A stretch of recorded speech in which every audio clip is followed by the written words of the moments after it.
Good morning. This is Saturday, February 4th, 2023. This is the Committee on Health and Homelessness. Welcome to our in-person participants as well as those joining us online via Zoom and watching on our House YouTube channel.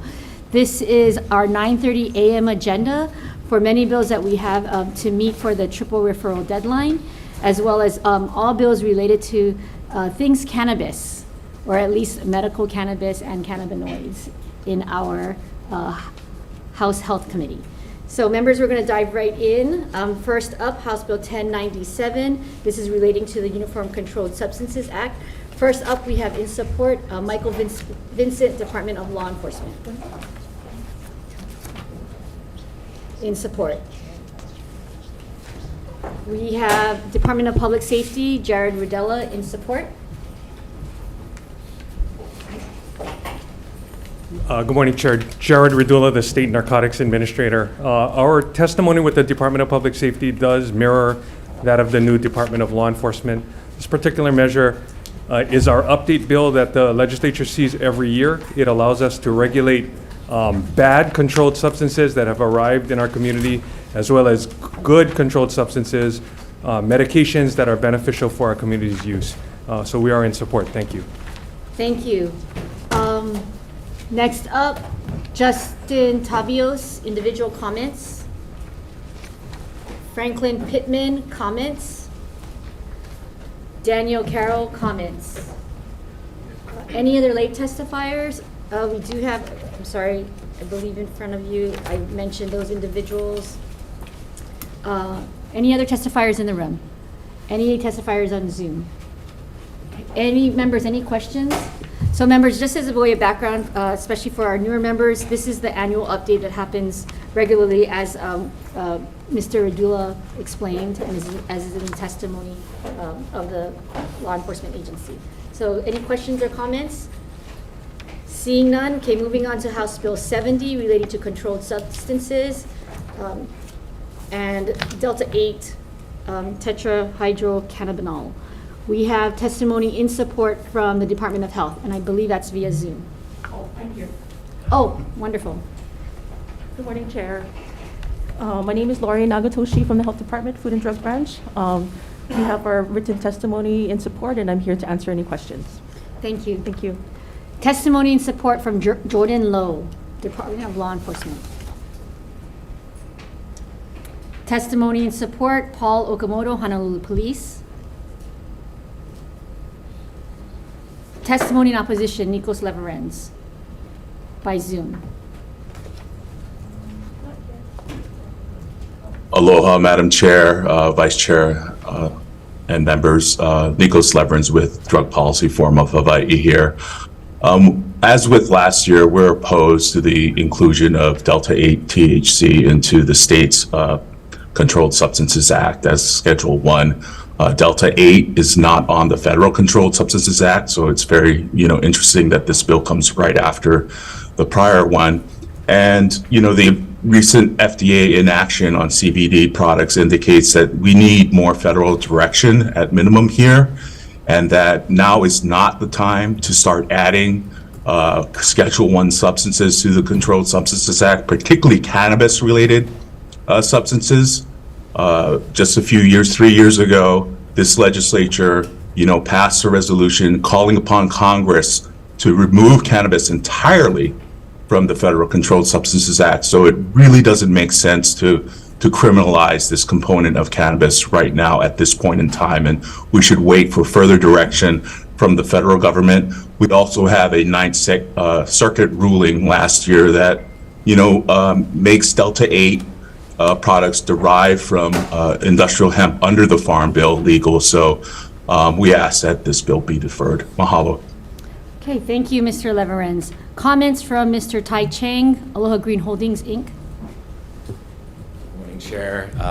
All my testimony will be in person today. So we stand by our written testimony, but we do ask that the committee look at regulating Delta 8 as it has with Delta 9 THC products as well. I'm available for questions, if any. Thank you. Thank you. We have Mr. Devon Ward, Marijuana Policy Project, in opposition. Aloha, Chairs, Vice Chairs, Devon Ward with the Marijuana Policy Project. I would just echo the comments of Mr. Leverance and Mr. Chang regarding Delta 9. I think banning Delta 9 and Delta 8 is a regressive policy move for Hawaii, especially considering the resolution that was passed in 2019. It would really encourage the committee to consider regulation versus an outright prohibition. Thank you. Thank you. Celia Tapp, in opposition. Jared Adula, Department of Public Safety in support. Good morning, Chair and committee members. My name is Jared Radula, the State Narcotics Administrator. As I point out in our testimony, we are in support of this measure. We are, however, asking for some clarity with some language changes. I'd like to point out to the committee and explain that Delta 8, as is commonly used, is actually already scheduled in our Controlled Substances Act, but listed as Delta 6. Because of the lack of clarity, before any kind of regulation can occur, we are asking that the legislature change the language. It's actually already there. And so we have some recommended language changes. Okay, thank you. Thank you. Any other testifiers here in the room? Any other testifiers via Zoom? Seeing none, members, questions? Okay, members, I have some questions. Do we have someone from Department of Law Enforcement here? The Come on. Department of Law Enforcement's testimony is identical. We did collaborate with our testimony. Okay, so you're up for these questions then. Yes. My understanding is that 14 other states have made it illegal to have Delta 8 THC products. Do you know what those states are? I don't know the 14 states, Chair. But it is something that other states are moving on. Yes, and the reason why is, so if we just take Delta 9, for example, Delta 8 is one atomic position different. So in generally speaking, in chemistry, when you have similar structures, you generally have a similar effect. So Delta 8 is a way where people can market something that has some intoxicating effects, but is in that realm where regulation is unclear. Okay, can I maybe ask Mr. Chang, maybe you might know? Thank you, Thank you. Mr. Adula. Are you aware of what states have made it illegal to have Delta 8? No, I don't have the list of states off the top of my head, but the reason for that is because, as Mr. Radula had mentioned, that because of isomerization techniques that we've now discovered in the medical cannabis as well as adult use cannabis businesses, we're able to synthesize THC, Delta 9, Delta 8 from CBD. And these isomerizations require a number of acids as well as bases. And the problem with not regulating this, we don't have an issue with the product itself.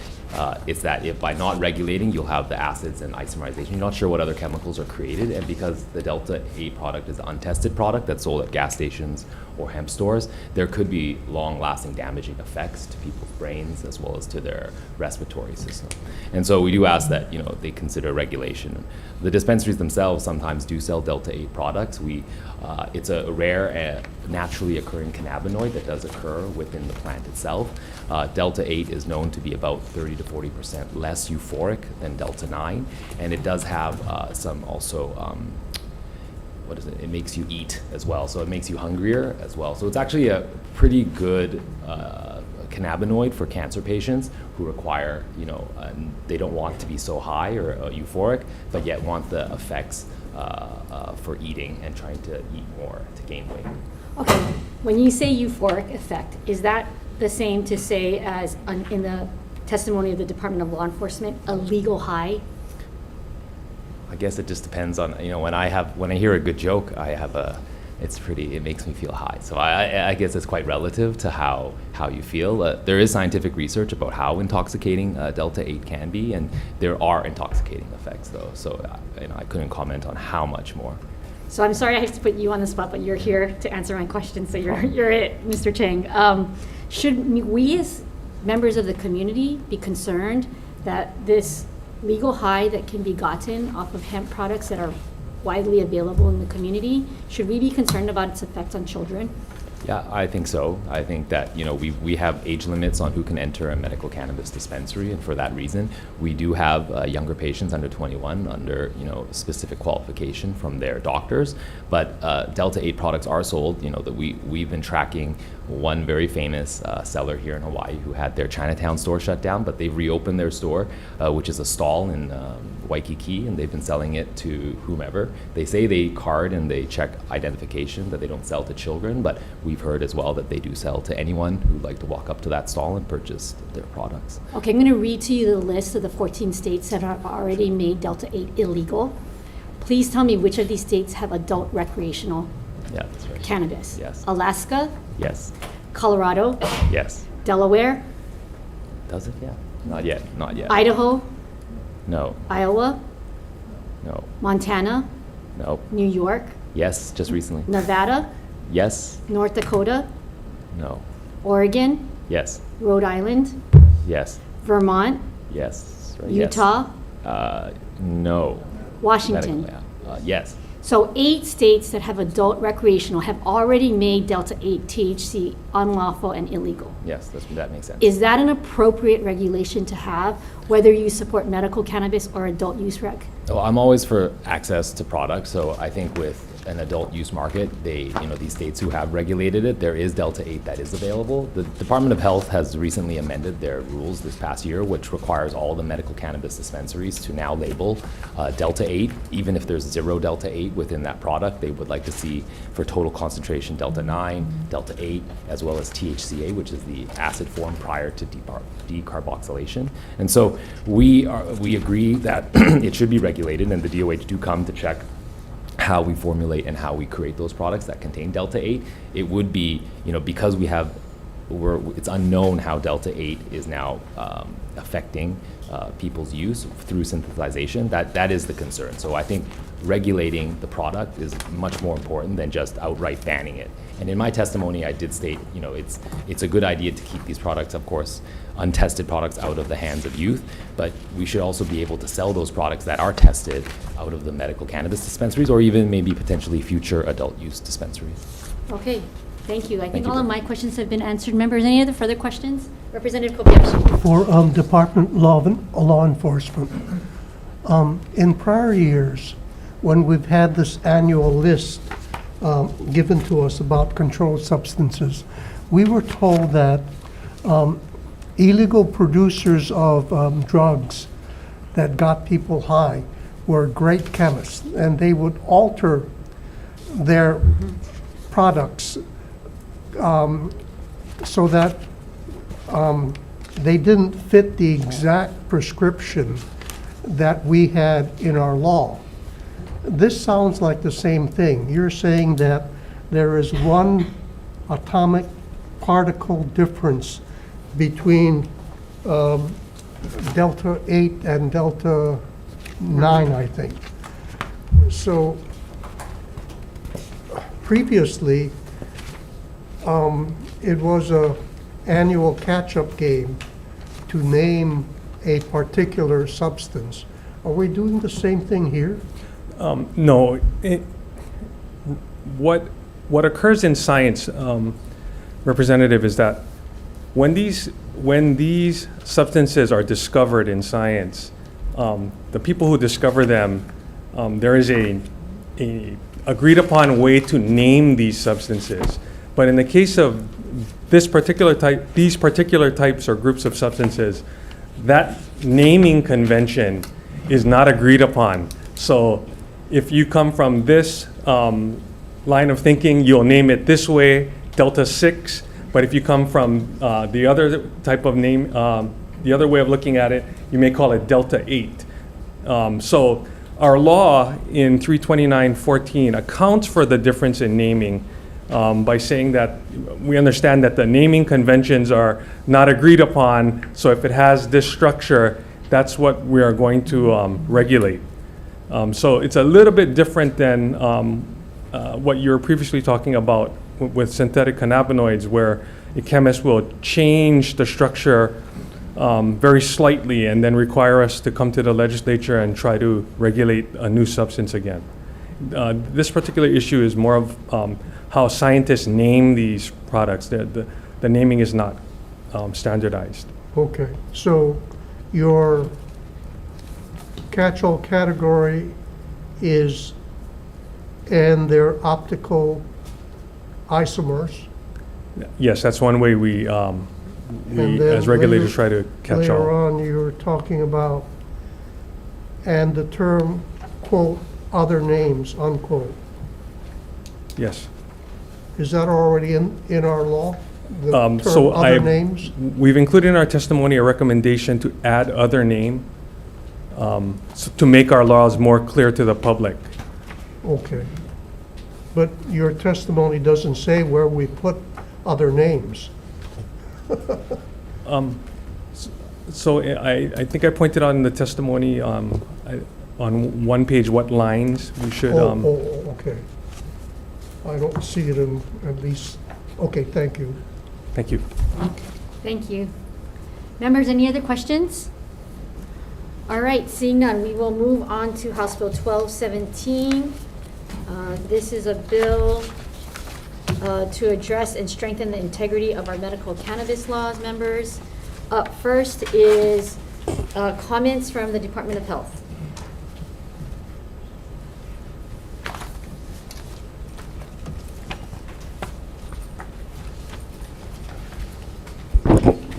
Good morning, Chair Bellotti, Vice Chair Takinouchi, and members of the Committee on Health and Homelessness. My name is Michelle Nakata. I'm the Chief of the Office of Medical Cannabis Control and Regulation at the Hawaii Department of Health. The Department of Health stands on its written testimony. I just wanted to say that we do greatly appreciate and support this measure because it does clarify what is authorized use under the medical cannabis laws. Thank you. Thank you. Mr. Michael Vincent of the Department of Law Enforcement in support. Mr. Randy Gons, Hawaii Cannabis Industry Association in support. Stand on our testimony, Thank you.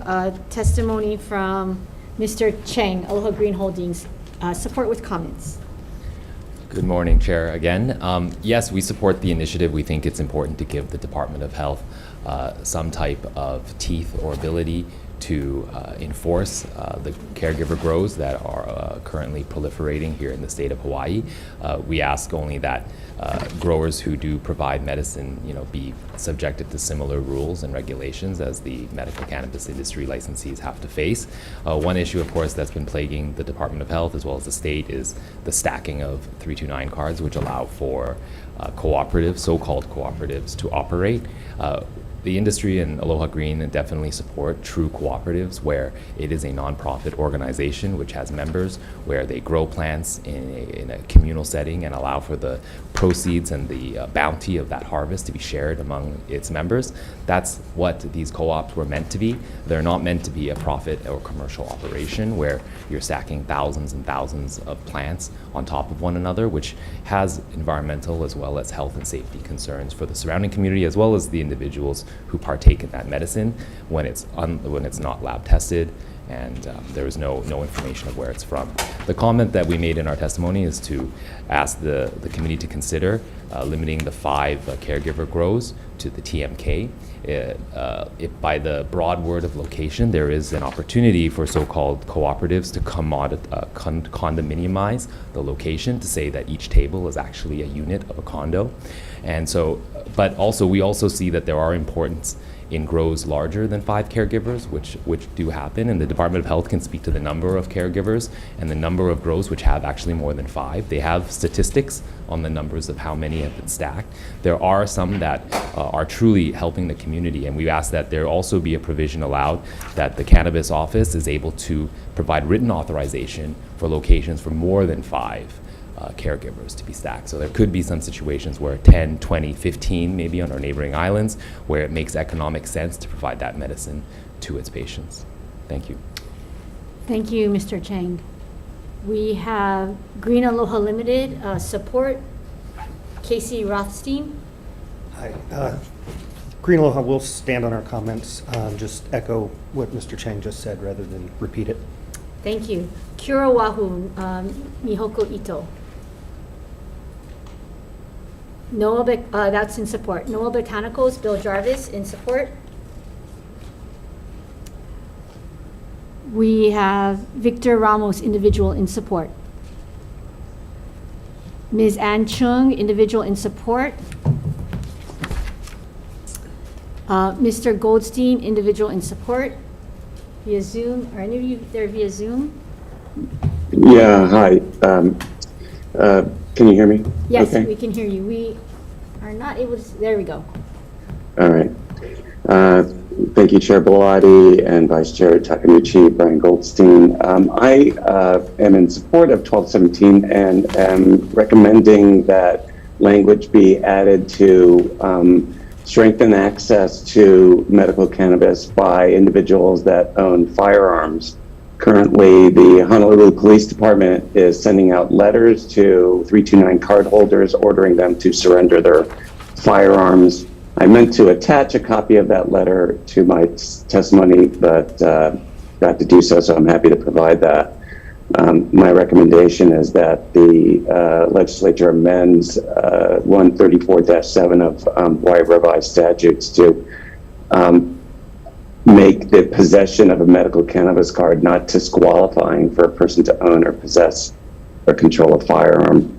What I think is most offensive is even if you don't have a 329 card, but you used to have one, the police department is requiring a medical clearance letter from a previous 329 card holder's doctor that says that the person is, quote, no longer adversely affected by the addiction, abuse, dependence, mental disease, disorder, or defect.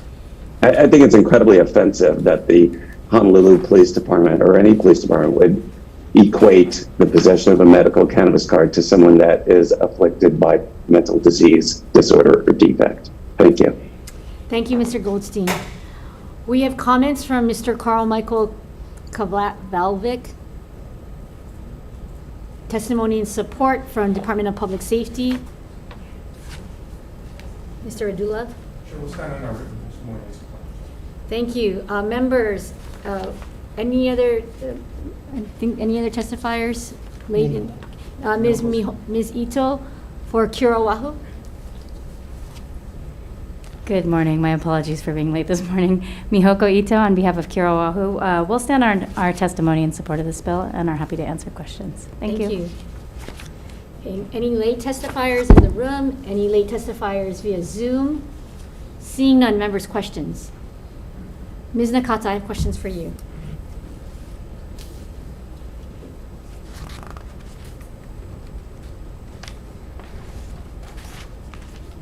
So as one of the major architects of the original medical cannabis dispensary laws, we had always been concerned about this issue of stacking of cards. What is the statistics about the number of facilities you have that have 5 or less cards currently stacked in one location? I am going to have to ask for Tammy Whitney from our patient registry program. I do know that of the patients that are currently registered, if we were to implement the 5-card limit, it would impact less than 20% of patients. But for more details, I asked Tammy. Hi. So as of like December 31st of this year, 13.8% of all the patients that have designated a grow site have 2 patients to a location to 5 patients to a location. Does that answer your question? So 13.8% have 2 to 5 patients stacked Registered, in one location. yeah, What is registered the to one next biggest location. number aggregated? We have one grow site that has over 1,000 patients, and they have 3.2%. What do you mean That would be- 3.2%? 3.2% of, They represent 3.2% of Yeah. the patient population? yeah. And Do they you- have over 1,000 patients currently So registered. under that model, how many plants can they have at one location? 10. No, I'm sorry. So if there's 1,000 patients registered to that, they would have 10,000 plants. So there is a location on this island that has over 10,000 plants. What is the maximum Potentially. number of plants that a local, a legal dispensary can have? I believe it's 5,000? 5,000 for, Okay, Ms. Nakata, can you come forward, please? Why has the department not taken any action to address clearly something that's operating outside of the intent of the law? Okay, the reason why the health department has not taken action primarily is because there is currently no limit in the statute to limit the number of cards that can be registered to a site. There is a proposed limit that is what was supposed to go into effect, and each year it's been pushed back. And last year, in the 2022 legislature, pushed it back yet another year. And so what year is that now at? It's now at, I think it's December 31st of 2024. We have actually been asking for that sunset date to be moved forward. I think the issue a number of years that was problematic with it was it also sunsetted the caregiver option, and the department understands that, you know, we do not want to sunset the caregiver option. We still want caregivers to be allowed to cultivate for the patients that they provide care to. What we want to do is limit the number of cards that can be stacked on a particular grow site. At this particular grow site, are you aware if they are selling manufactured products? Or distributing manufactured products to their patients? We have anecdotal reports from patients as well as other individuals. And we have had staff that have gone on site and have observed a stand that advertises manufactured products. And what is the authority for your office to now handle manufactured products which are not supposed to be done and made by anyone but the legal dispensaries in the state? The Department of Health doesn't have authority over, we have authority over the dispensary licensees and the patient's use of medical cannabis, their possession, their use of the product. And so possibly one of the actions that we could take is to say that, okay, so the law also requires for a patient to home grow, they or their designated caregiver are the only two individuals who can touch the plants. Okay, so if they are not actually physically going over to this grow site and being the person who's watering, cultivating, harvesting the plant, they are actually in violation of medical use. So over the last 2 years, hasn't the department had emergency authority under some of the emergency orders as well as the rulemaking to be able to address some of these issues that are clear kind of skirting of the law to be able to enforce these? The action that the health department would have authority to do is to revoke the patient's card. And the Department of Health strongly supports patients' access to cannabis. For these patients, it's their medicine. And that's not the route that we want to take. So we do want to regulate it. We do want to control what's happening. We have significant concerns about, the products that are being reported to us that are being distributed. We have no oversight over how they're being manufactured. There's no testing requirement. Manufactured products also require the use of solvents. Where are those solvents being disposed, right? Are they just being dumped in the ground? So I think we need to look at the law in total. My understanding is that there is references to collectives and co-ops in the medical dispensary law in 329D. So there may actually be authority already there that's not being exercised, and maybe we might have to disagree at the moment, but we should review that. And I think if you folks can, one of the suggestions that I heard is that because the sunset date is linked both to the stacking provision as well as the caregiver provision, is there a way that we could separate those two sunset dates? Yes, we would be amenable to separating Okay, it. so I think one of the things that we need to consider, and perhaps in your next testimony on this, is to give us some amendments that could help further strengthen the integrity of the current medical cannabis law. Because if we do not handle this arena first and approach cannabis through a phased-in approach, what I believe will happen at some point in time with recreational, we will not be able to have control of this, and what is happening now will only escalate, and the safety of our children are actually at risk. When Yes. we don't have the Office of Cannabis Control that should be doing these types of things, being that proactive enforcer that we need it to be. So just a comment that as we come forward, because all of these bills are moving, the focus of the House will be on medical cannabis to strengthen the integrity of the medical cannabis industry and ecosystem to be able to prepare the way for, if we do have it, if there is a conversation, if there even is a conversation about recreational, this market needs to be, not just the market, the ecosystem has to be better regulated, and you folks are point persons. So that's just my comment, and is it something that the office can do? It's something that we will try to do. I don't know that we have the correct resources at this time to engage in that level of enforcement. We have, with the grace of the legislature, we now have 5 inspectors instead of only 2, which we've had up until last year. And we filled 4 of the positions. We only have 1 more that we are about ready to fill. I'm not sure that, about the capacity to take on additional enforcement activities at this time, but we will try. We do agree with you. So- The medical system has to be sound before we start looking at expansion. Well, I'm very pleased that you ask about resources, because my understanding is that what has been the increase of the fee to the legal lawful dispensaries? It varies. It really, the way that we structured the new fee schedule depends on the dispensary's operation. So it depends on the number of production centers they have, the number of plants that they are producing, the methodology of manufactured products, whether they use a low-risk process such as just heat extraction versus a solvent, or using butane, which is explosive, and then also the number of retail locations. And we do also, so just in aggregate though, hasn't the fee increased by over 200%? yes, but we haven't begun to collect that yet. The next relicensing cycle will be in June. And at what point, what is just generally, what is that licensing fee going to be?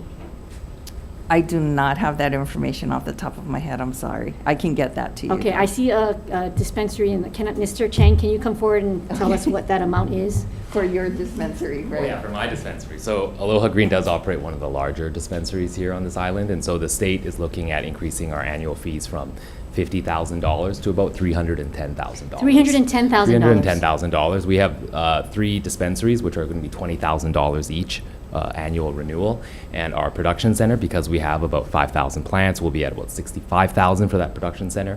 Because we operate a CO2 extraction machine, they're also going to be charging us $50,000, and because we also operate pentane and solvent extraction, they're going to charge us an additional $65,000. And is that $310,000 annual? Yes, it's going to be annual, and we were given 6 months' notice, less than 6 months' notice, that this fee was going up. The Department of Health, in all its grace, though, has allowed us to defer the $250,000 in addition to the end of the year, but the $50,000 that we normally pay will be due at the time that we need to renew our licenses this year. Okay, thank you. Thank you. Thank you. Did you want to add anything, Ms. Nakata? No. Okay, thank you. Members, questions? Go ahead. For Department of Health, with 10,000 plants in one location, is there any concern that some of the products are being sold by street dealers? Yes, I would say yes, because it's completely unregulated. The licensees such as Aloha Green Apothecary, every single plant in their facility is individually tagged, and all of the harvest material from every single plant is weighed and is tracked through the entire system until it goes to a patient or it goes to destruction.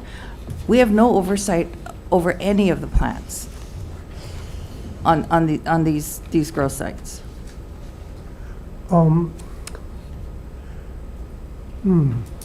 They're unregulated. They're outside of the dispensary system. Do each of the plants have to be tagged with a patient tag?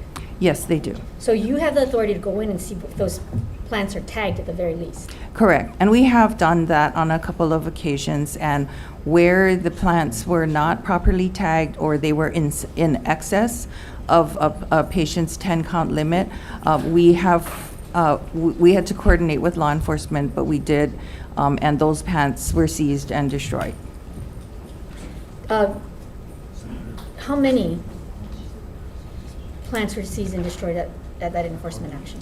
I don't remember. It was several years ago. I'm sorry, I don't remember off the top of my head. Is there someone in the audience who can speak to this? Is there any inspector who can speak to this from your office? No. Sure, Jared Radula, the Narcotics Enforcement Chief. I am aware of that action, but I don't know exactly how much plants my agents eradicated. Okay, that is matter of public record, correct? I'll have to check, Chair. Okay, I think it's important that we know and understand how many unlawful plants were there at one co-op, or untagged, because that's not appropriate. Very respectfully, Chair, I'll be in contact with your office. Okay, thank you. Members, any other questions? Rep. Kobayashi. For DOH, aside from this one site which helps, I think you said 1,000 patients? Yes, it's slightly over 1,000 as of right now. Are there other sites like this with multiple patients? Yes, there are sites that How many? have, I would need Tammy to provide that information. That was my first question. Hi. So currently, we have 88 large collectives with 6 cards or more staff. Say again, 88? Sorry, 88 large collectives with 6 or more patients. With what? 6 or more? 6 or more? Yeah, correct. I mean, Stay there. Oh. 88 collectives, I mean, 6 or more isn't descriptive for me. Oh, Is I'm it- sorry, 6 or Is more. it 6 to 999? Let's do this. So from 2 to 5 patients, you say 13.8%. Correct. And then from 6 to 10, 6 to 10 patients, how many? 1.5%. 11 to 100. That would be about, okay, the breakdown, I'll just keep, okay, the breakdown from 11 to 20, we have 0.4%, 21 to 30 would be 0.3, 31 to 40 would be 0.2, 41 to 50 would be 0.2, and then 1,000 plus 3.2. There is an anomaly in the system, we could say. But in addition to these numbers that you have, I assume that there are multiples that are illegal, or which you haven't counted. I mean, this is the tip of the iceberg that you're giving us. Well, we do not have information on websites that are not registered. Yeah. If that's what you're asking. Okay. No, I mean, you have one site with 1,000 patients, which had illegal plants beyond the 10 per patient. So I would suspect that there are illegal plants beyond the limit for these various collectives, I assume. Anyway, thank you. I think the concern is that, are these collectives, do they have the appropriate amount of plants per patient? And so the question is, how do you enforce and to ensure that each site has the appropriate number of plants? Okay, so the patient home grows fall under the patient registry section. The section does not really have the appropriate staffing to do field surveys such as that. We have gone out, as I mentioned, on occasion, jointly with law enforcement, and primarily in response to complaints. When somebody complains that there appears to be excessive plant growth, and we do verify that it is a patient, a registered site, we do go out periodically with them to verify plant counts. And often, they may have 5 members in their household who are registered card holders, which means that they can lawfully cultivate up to 50 plants in their backyard. Right. I do have more specific statistics if you want me to read through them. With respect to what? The grow sites, the numbers on grow sites. Sure. But it's not in percentages. So if you're looking, Tammy had provided the information for 5 and under sites. Okay, I'll just talk about Oahu for now. We have one site that has 1,049 cards registered to it. And this data is accurate as of October 2022. We have one site that has 50 cards registered to it. We have 3 sites that have between 25 and 50.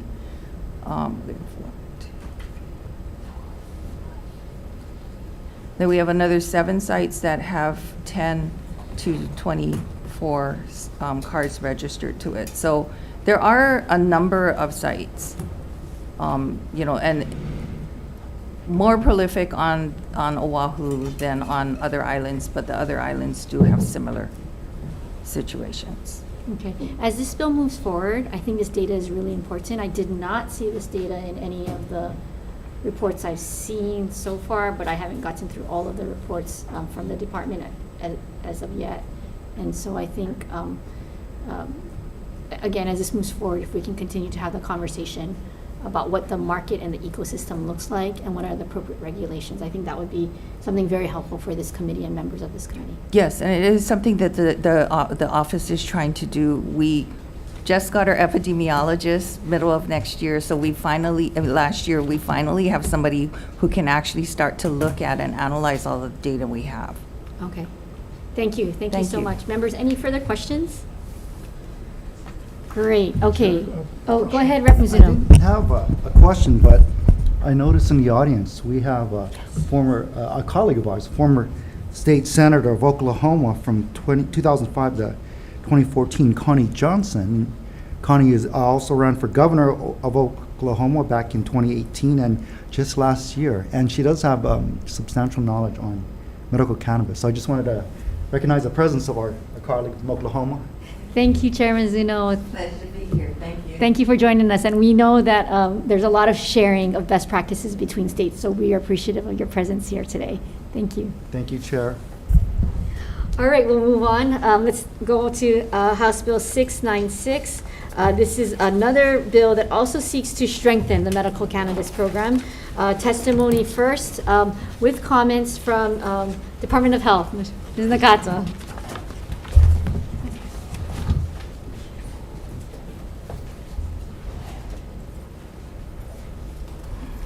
Hello, and thank you, Chair and committee members.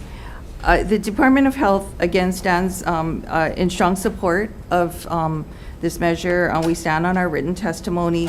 Just to highlight a few things, the waiting room provision will greatly help and support patient access. And this request actually is something that we've worked with the licensed dispensaries. I'm sorry, Ms. Nakata. This is the bill for the computer tracking system. I'm on the wrong one. 696. I apologize. We stand on our written testimony with comments. There's 2 things that I wanted to clarify. The first thing is that our system does integrate with third-party software systems. It may not do so perfectly well at all times, but I would say that that's the case with a lot of software systems, but it does have that capacity. And it is an expectation of the system. When we did the solicitation for the system, that was a requirement of the system. The second thing is that the system does not collect any tax data or data regarding the financial information of licensees. This system really is an inventory tracking system for the purpose of ensuring that there's no diversion from the system. Thank you. Okay, thank you.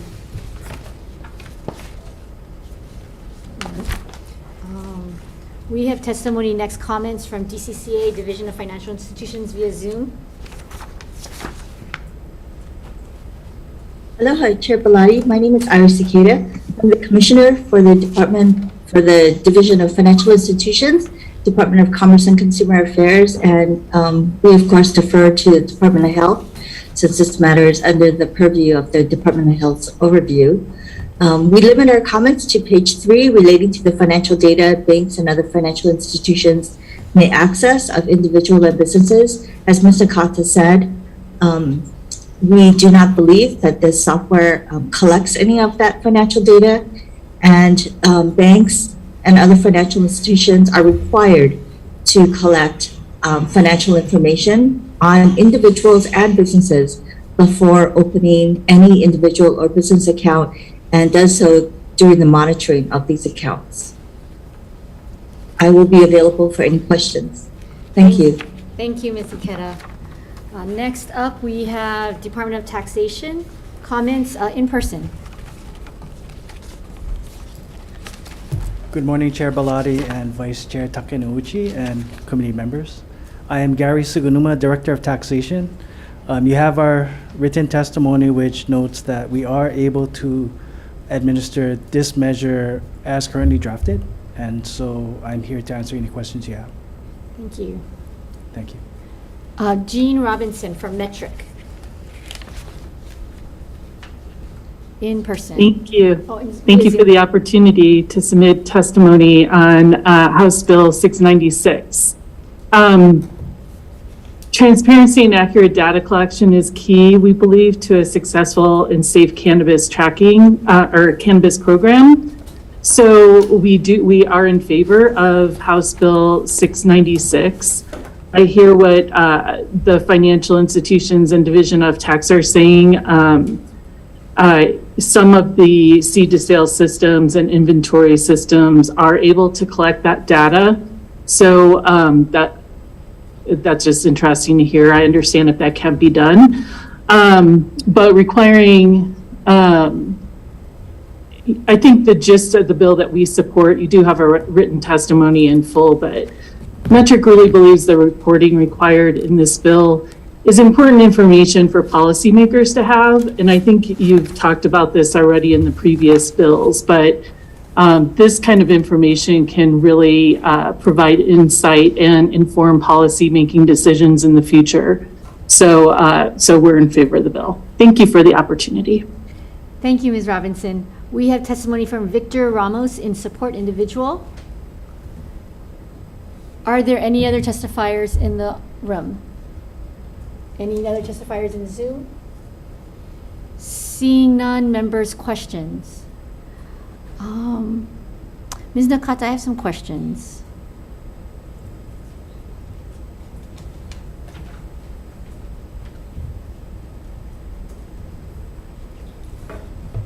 Yes. Is this request, so it's limited to data for the dispensaries, but can the computer software tracking system, or does this connect with the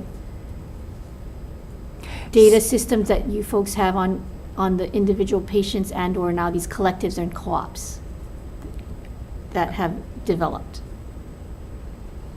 So the system that we have, that the state acquired, is a commercial off-the-shelf system.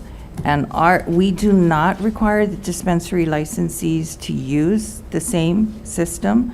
The only thing that we do require is whatever system they use be able to collect the data that we track.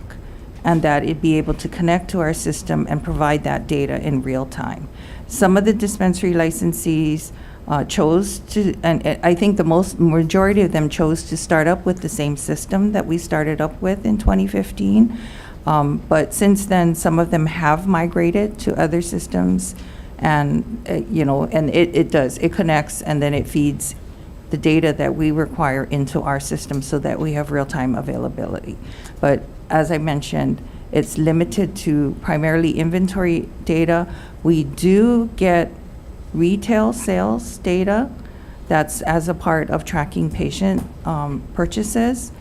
And so we could technically calculate the taxes, but we don't know that that reflects what the state is collecting in taxes. It's just, what the amount of taxes that are generated should be based on the patient purchases. Okay, so then, I understand that piece of it, but does the department maintain another separate database or system or computer tracking system that, again, tracks the number of patients, caregivers, and now these collectives and co-ops? Okay, So I'm sorry. talking about a different data So set. the patient registry system, yes, we do maintain a patient registry database. And is there any capability, especially for those patients that are now in these collectives and co-ops, to have that data integrate with this data?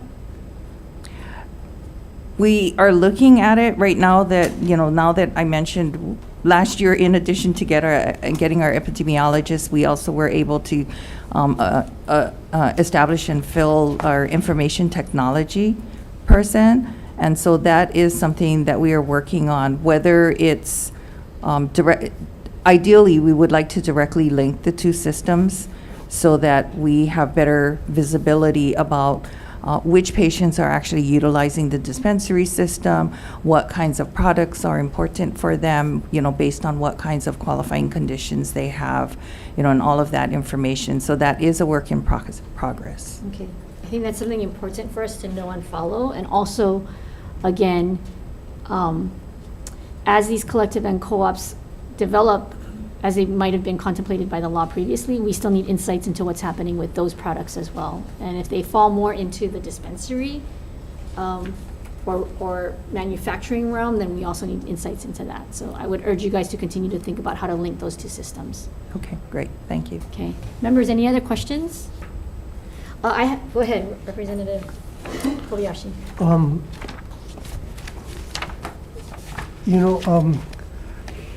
There was a famous line. It said, "Follow the money." This was from Watergate. When was Watergate? When I was born. Okay.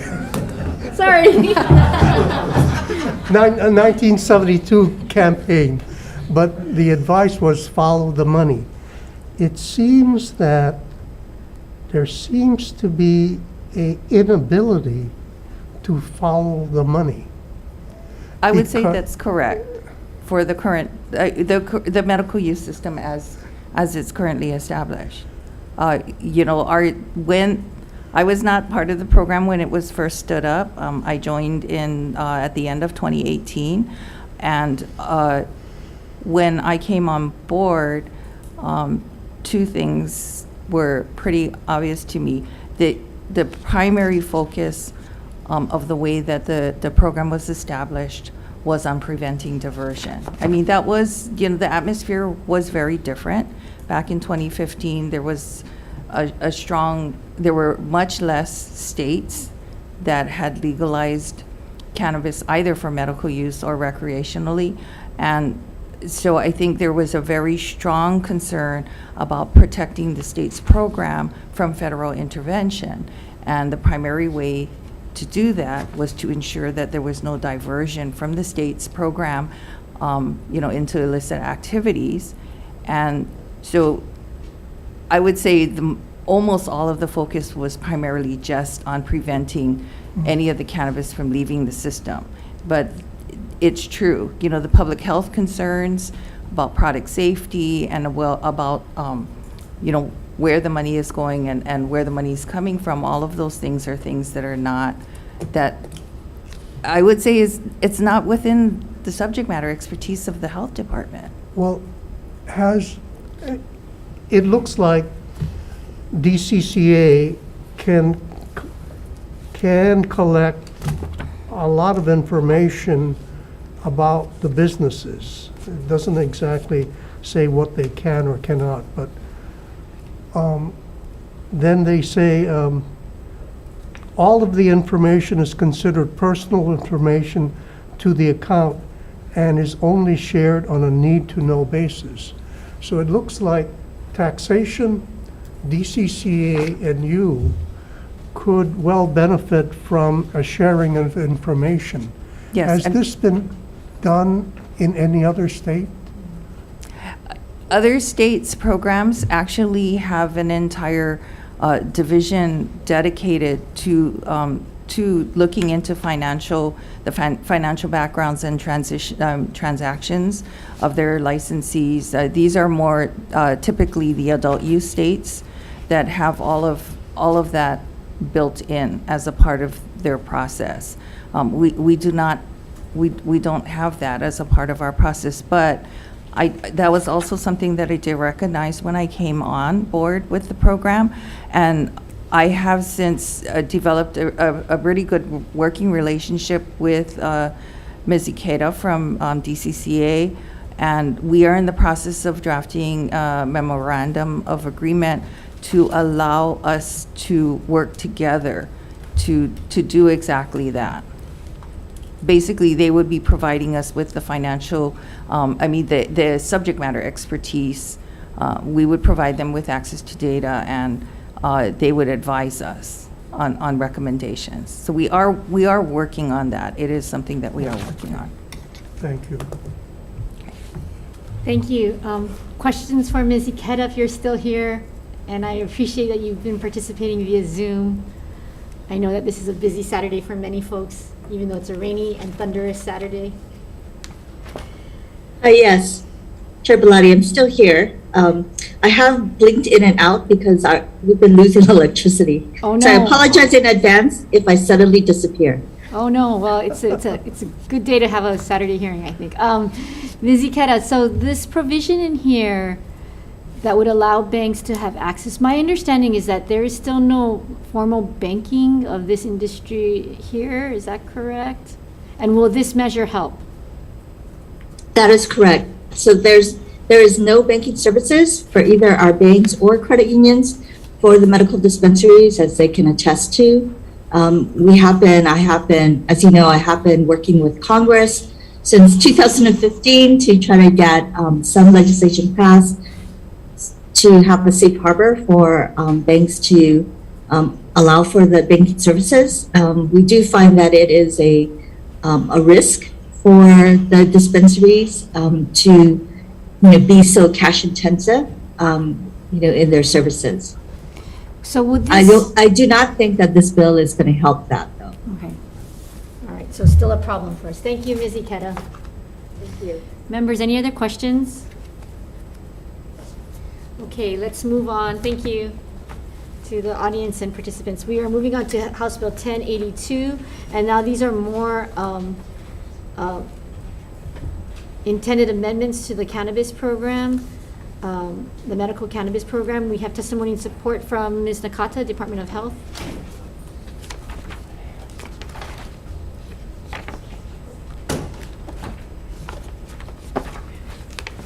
Definitely getting my steps in today. Okay, so thank you, Chair, Vice Chair, and members of the committee. The Department of Health stands in strong support of this measure. You have our written testimony.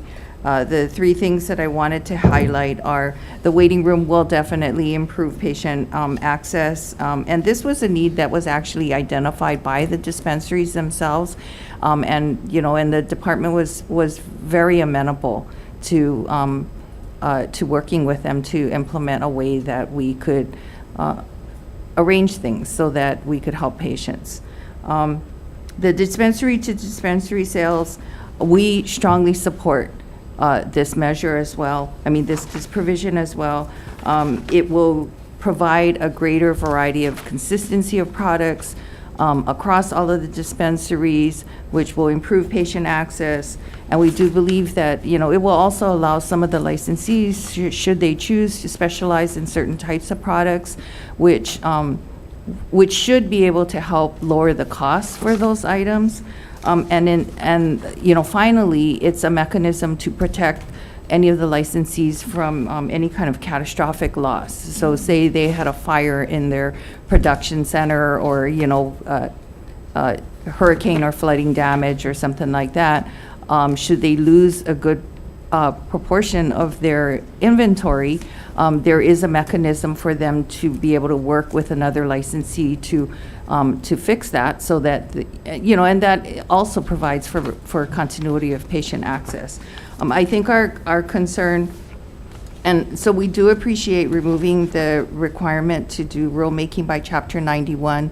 It is the reason we deferred actually in implementing this into our last round of administrative rules is because it was raised to us that once we go into a Chapter 91 rulemaking process, even if it's just for one part of the statute, we would lose interim rulemaking authority. And the department feels at this time the industry is still not mature enough and not stable enough that we really feel that we need to retain interim rulemaking authority. And this would be, as you heard earlier about the discussion over Delta-8 and synthetic cannabinoids, there are a whole bunch of other things, and whether it's intentionally or not intentionally, we are still learning about the products and how they're manufactured and the safety. And the interim rulemaking authority allows us to be able to make rule changes on a much more timely basis. As an example, we did 3 rounds of administrative rules last year alone. So there's no way, if we had to go through a Chapter 91 process, there is no way that we could have done that. It would have been impossible. And then the last thing is we do appreciate the clarification that every day of noncompliance is an additional violation. The way that it is right now is if a licensee were to basically disregard our concerns and take a year, 2 years, in order for us to continually fine them for not making an effort to come into compliance, we would have to issue a new notice of violation every day, or every week, periodically. So it really does help us improve the efficiency of regulating the industry. Thank you. Thank you, Ms. Nakata. Testimony in support from Hawaii Cannabis Industry Association.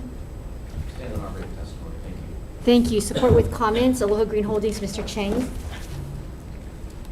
morning again, Chair and Committee. Yeah, we stand by our testimony. Thank you.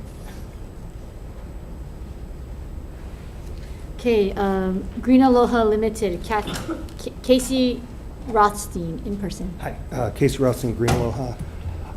We, in general, support this bill.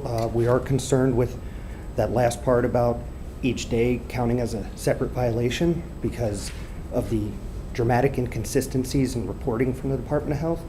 We once were notified of an alleged violation 49 days after it allegedly occurred, and not until that point. So according to this new provision, we would have had 49 separate violations before even being notified of the violation.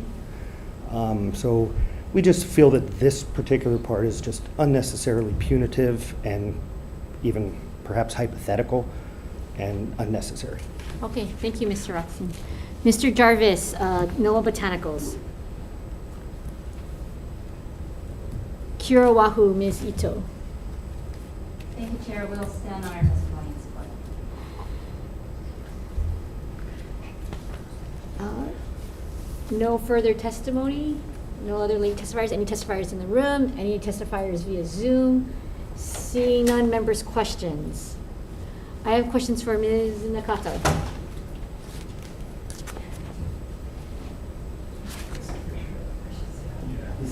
Yeah, maybe you should just sit there. Bring your team right to the front, Ms. Nakata. Thank you. So I respect I pushed for interim rulemaking authority, but I am concerned that we're now many years into the program, and so some of this should start to actually go back to formal rulemaking. And I guess my concern would be with the interim rulemaking, did you have periods for public comment and notice at each of the times that you did 3 rounds of interim? No, we did not. And most of the rule changes for all of the things that we did last year, they were really to bring the rules up to date with all of the statutory changes that had occurred. The changes, the rule revisions that we did last year were the first rule revisions since the administrative rules were established in 2015. Okay, So there was a lot of catching up to do, and we did it in segments. I think it's important for public transparency. I mean, that's what the purpose of Chapter 91 is, and Chapter 92, I believe. So I would be concerned if there were no opportunities for public input, even in the interim rulemaking process. And I think because there is such flexibility, that we would need to look at that if we were to extend this, that we need to ensure that there's some opportunity for some public comment. And I can recall, I think, in the initial rounds of some of the rules, that the department did engage in public comment. And so I think, if we're going to extend it, then there needs to be an opportunity. Yeah, maybe shortened, not as onerous as 91, but that's really an important piece of this, because this is a program we're focusing on this for lots of public policy reasons. So that just if you could consider that as we move this forward, and maybe some language around what that interim, if we were to extend it, what that would look like. Thank you. Yeah, the department would be amenable to that process. Okay. Any other questions, members? Go ahead, Reporter Yashi. Just a comment. The fine of not less than $100, not more than $1,000, seems to cover a broad, very broad, tenfold range. Perhaps you should take that up in maybe Judiciary Committee. I think the lower end of $100 is too low, or might be too low, to prevent, discourage bad behavior. So maybe look at that. Thank you. I The think. range is really implemented depending on the severity of the violation, and whether it's the first time of a violation or the 5th time of a violation. So we do take all of those things into consideration. The higher end is reserved for things that are a threat to patient health and public safety. Okay, thank you. Thank you. One question. So the instance, what we just heard about of someone being notified of a violation 49 days later, is there a way to fix that? Because I think I do understand if this were to go into effect, you would want to notify them immediately, so. Right, and I don't think that the health department would implement a fine for a violation that the licensee did not have notice of. The fining would begin, from the point of identification or notification that there was a non-compliance. Okay, so maybe that might need to be added and amended into this language if this were to move forward. Okay. To make that clear. Okay. Okay, thank you, Ms. Nakata. Thank you. Any other questions? All right, seeing none, moving to 1218.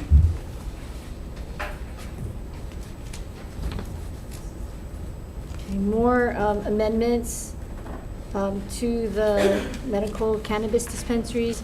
Members up first, comments from Ms. Nakata.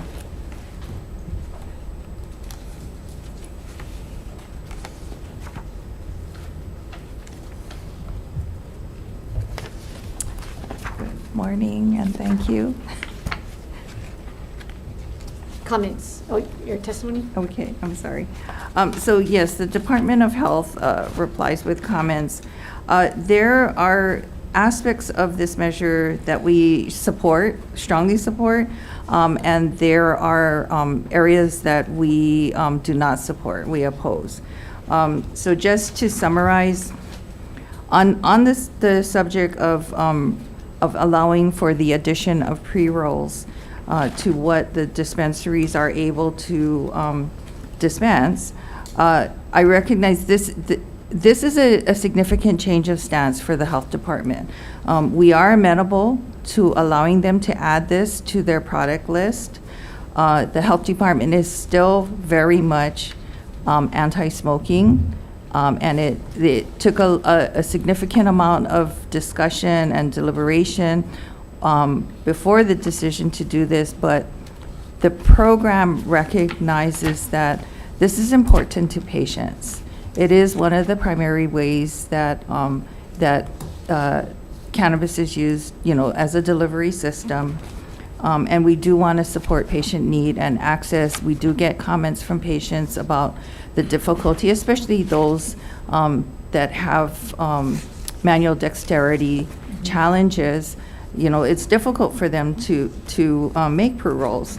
The one thing that we do ask is that we be allowed to dictate what the standards are for pre-rolls. We are still against tobacco use, so we want to be able to specify that the outer, the material that the cannabis leaf is rolled in is not tobacco product. Other states have identified that sometimes the paper or whatever is used to roll, there's concerns about toxins or other contaminants that are present. We support the filling of such products with cannabis leaf, but we don't want it to be doctored with other kinds of extracts or flavorings. And we really want the products to be as pure as possible and as safe as possible. And that's the reason why that we ask that the language does, as it is in this, does say that, according to the Department of Health. And so we support that language be maintained. We also support increasing signs from 1 to 2, depending on where the retail location is located. Sometimes, you can't see it. They have to choose right now which direction they're going to face the sign in. So we do support increasing that. We do support allowing the entry of, routine construction and maintenance personnel, and allowing the dispensary staff to be responsible for monitoring these individuals, especially, as is being asked in areas that do not contain cannabis or manufactured products. I think the one concern that we have was for the emergency situations. And at the very least, the health department would like to receive notification prior to the emergency and the entry of those individuals.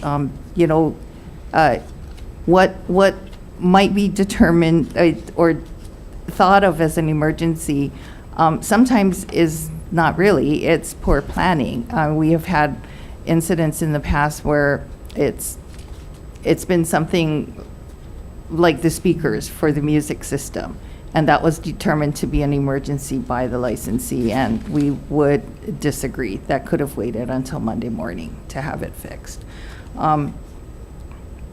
We support the implementation of the dispensary and the registry system reports.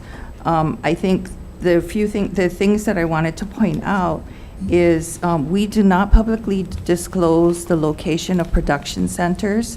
They contain a large amount of plants and manufactured products, and our concern is for the safety of the facility as well as the employees who work at that facility. So we would ask that not be required to be disclosed. And as I mentioned before, we do not collect tax data. So we can do the calculation, but I think it's more appropriate that the actual tax figures come from the Department of Taxation. And then on the list of medical providers, we do have a listing that we maintain on the registry website, and we do update it monthly. It does not list all of the providers who do provide certification. And the reason for that is we do have providers who do not wish to be listed because their choice is, they're an oncologist, right? And they're willing to certify and provide access to their patients that they're treating, but they don't want somebody who's not their patient to show up for PTSD or some other form of certification that's not within the scope of their practice. So we do support providing a list, but we would ask that it not be required that it has to include every single provider that does certify. The things that we have concerns about are the revision of the fee structure. We understand that there was a huge increase for there will be a huge increase for the licensees this year. The reason that we went towards the structure that we requested last year is because the dispensary system. So the revenue that was being generated through licensing fees was flat, right? We have 8 licensees, they renew for $50,000 a year, and then we had 3 testing labs and their renewal is $3,000 a year. So the revenue that was coming in was flat and is inadequate to support the staffing as well as the operations of the section. And basically what we were doing was the dispensary system was being the cost of maintaining the dispensary licensing section was being provided through patient registration funds. And not all patients access the dispensary system. So we did not think that it was fair for the patient registry fees to be providing for the cost of the dispensary licensing section. And so that's the reason why we moved towards requesting for those adjustments.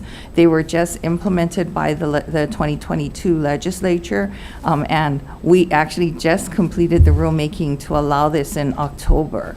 So it's only been a few months, and so we're concerned about that being changed, and again, not having adequate funds to run the section. The department is adamantly opposed to removing the plain packaging requirement. Using the statement, that the packaging has to not be appealing to minors is problematic, and other states have had significant difficulty in enforcing that because it's subjective. And, the health department actually, we are a medical use state, and it is the health department's opinion that the product packaging does not need to be colorful and attractive. It just needs to be informative.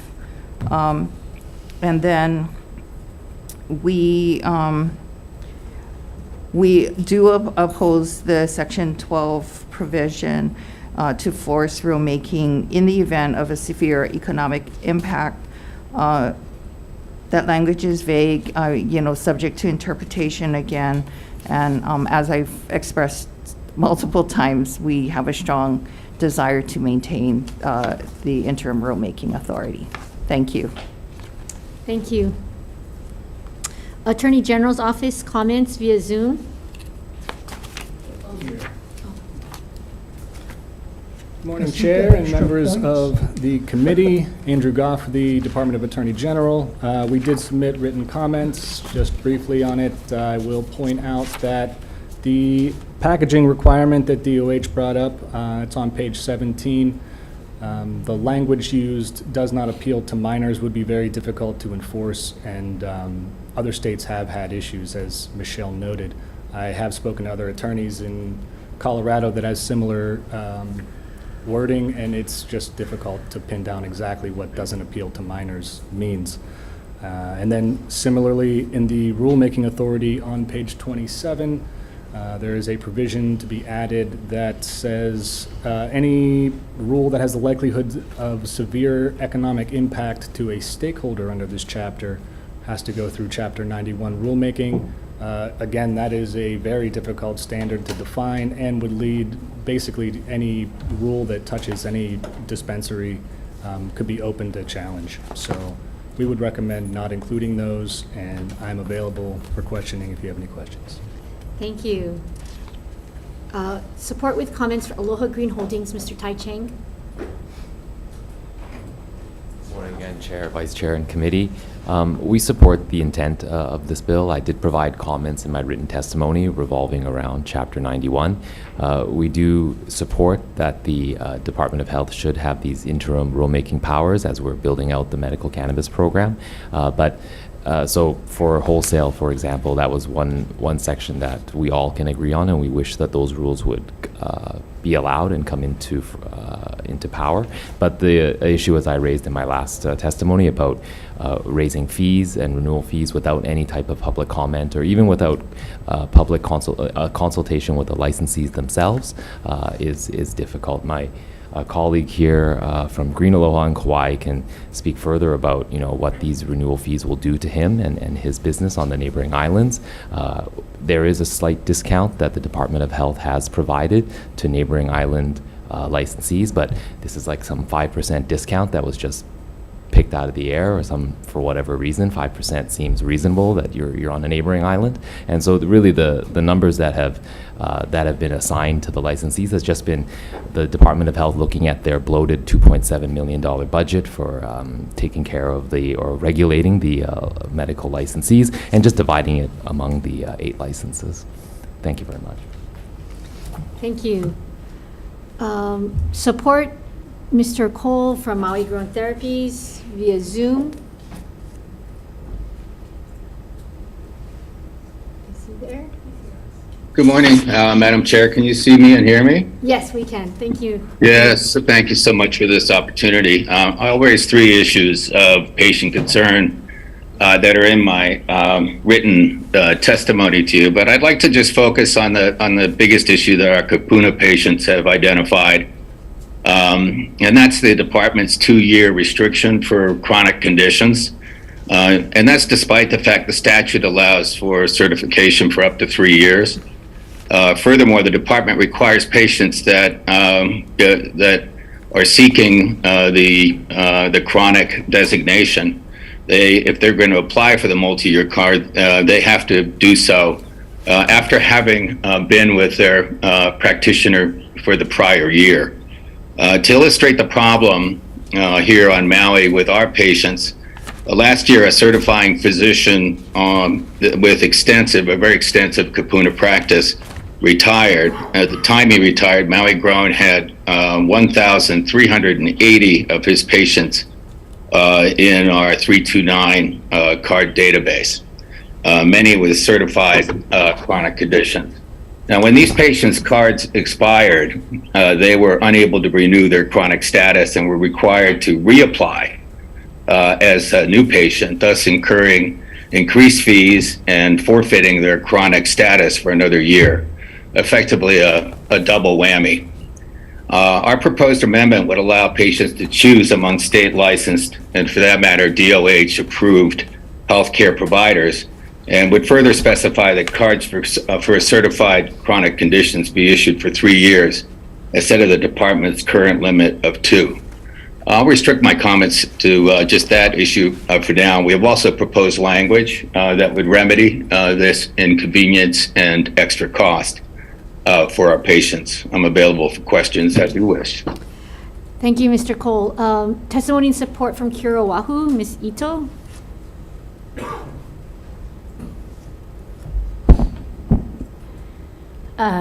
Thank you for the opportunity to testify. Mihoko Ito on behalf of Kira Oahu. We would just echo the comments of the other dispensaries, particularly with respect to the fees. Those were done under the interim rulemaking authority, and we strongly believe that because they have such a significant financial impact on the dispensaries, and there's no opportunity for them to prepare for significant changes like that financially, that it's appropriate for that area in particular to be under Chapter 91 rulemaking. Thank you. Okay, thank you, Ms. Ito. Ms. Jacqueline Moore from Big Island Grown, if via Zoom. No. House? Nope. Victor Ramos in support, individual. Any other testifiers in the room? Come forward and please identify yourself. Casey Rothstein, CEO Green Aloha, the Kauai medical license. Just a few things on this, particularly to address the new fee structure. Green Aloha on Kauai, we are by far the smallest license with by far the least number of patients on a rural island where many of them grow their own. We see on average around 700 patients a month. It's not a lot. The new fee structure would harm us dramatically. We would have to stop making extract because financially the fee to do the extraction would be pretty equal to what we make on the extraction. It wouldn't make any sense anymore. Currently, we only offer one type of concentrate extraction. We were intending to expand our lab, get new equipment so that we could offer more options to our patients, and instead we are going to have to close our lab completely and offer no extract options to our patients because the fee is so high that we just can't afford it and can't afford the new lab equipment and the fees that'll go with those new types of extract as well. So that's quite a detriment to our business. As far as rulemaking in regards to wholesaling, that would be something that would benefit our patients quite a lot. We're the only license that doesn't produce a variety of hydrocarbon extracts, and our patients want them, but we can't afford to produce them at this time. And wholesaling was approved by the state last year, and we still don't have it, and our patients are still waiting for it. That's all I'd like to comment on today. Thank you, Mr. Rothstein. Any other testifiers? Seeing none, members' questions. Ms. Nakata, questions?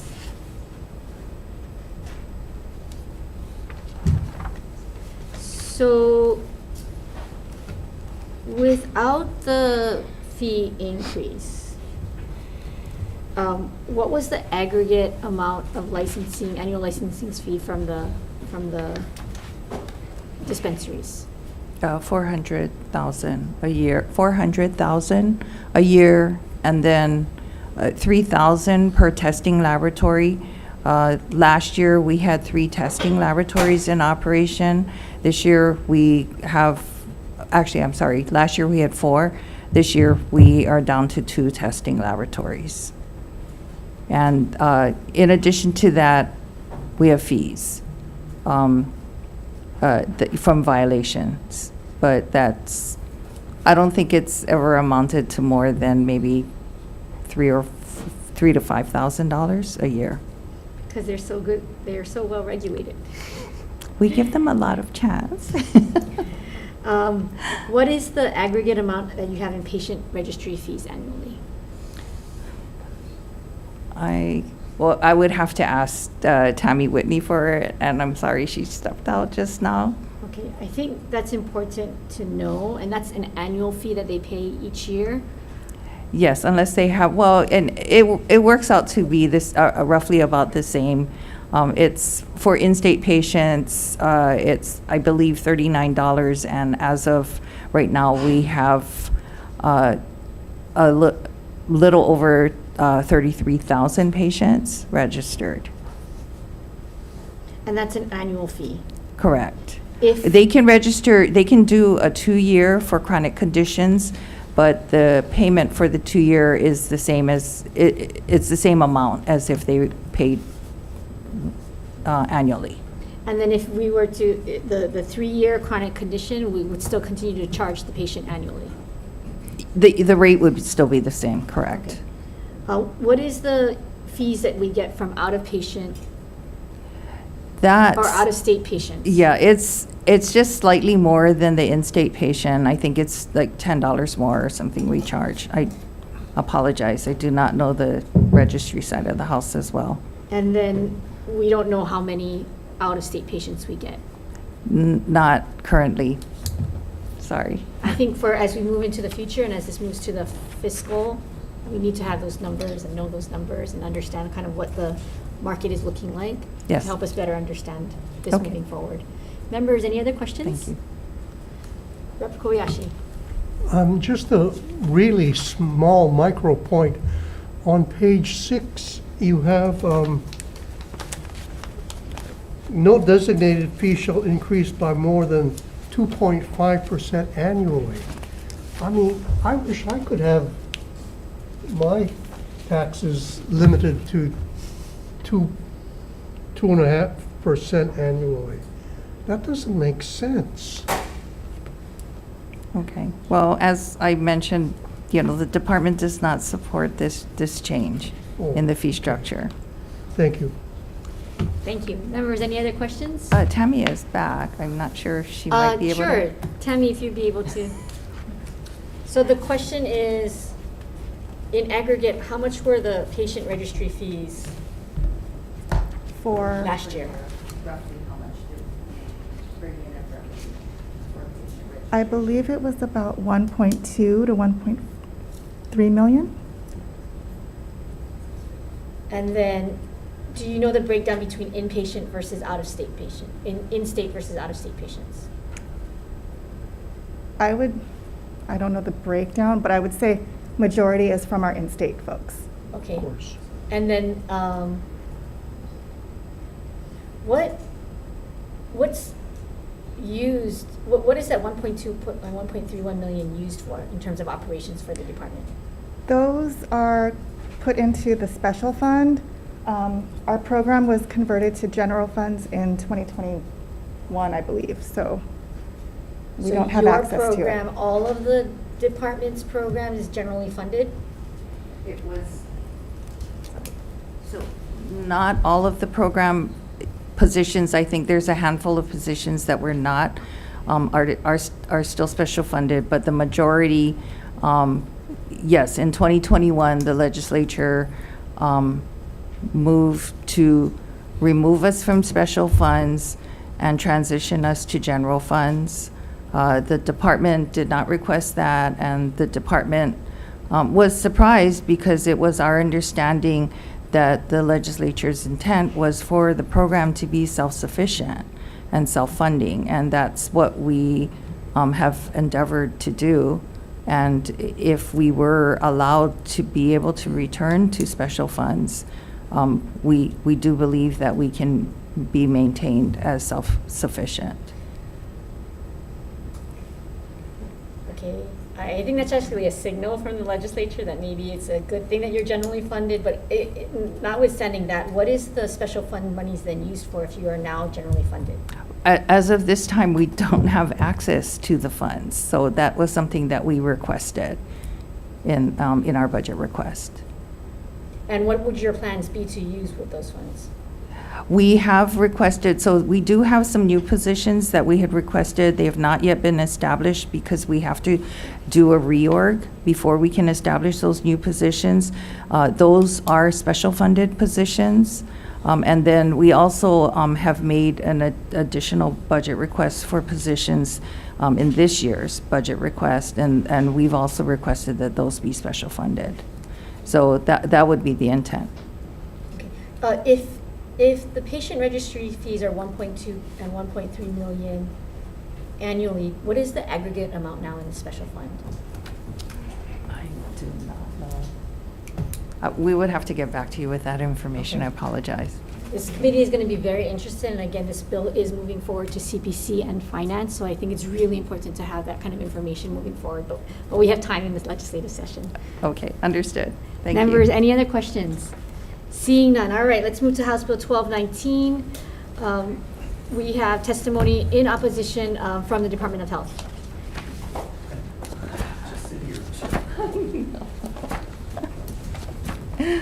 So thank you for the opportunity to testify. We do stand on our testimony. Just want to clarify that the Department of Health respectfully opposes. We have concerns about the risks of diversion, not only from the dispensary licensing system, primarily because propagules and cuttings do not meet the definition of plant under the dispensary licensing statute, and therefore would not be required to be tracked. And then with regards to patients, allowing patients to purchase 10 cuttings every month. Our concern is that this would allow patients to accumulate beyond their 10 plant count limit. And the department doesn't have the ability to enforce this. I mean, to determine, make site visits to determine, whether patients are exceeding their 10 plant count limit, if they can purchase additional cuttings every month, or every 2 weeks, actually. And so those are our primary concerns. Thank you. Comments from Attorney General?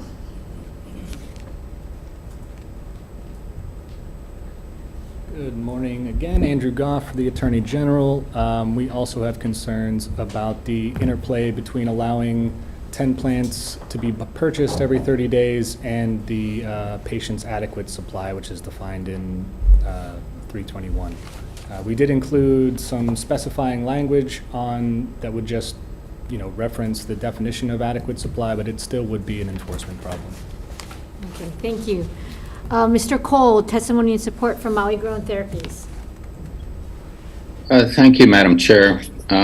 This, by way of background, this measure was originally introduced in 2020 as HB 2633, and did manage to actually run through several committees, Finance, Consumer Affairs, Judiciary, as well as Health at that time.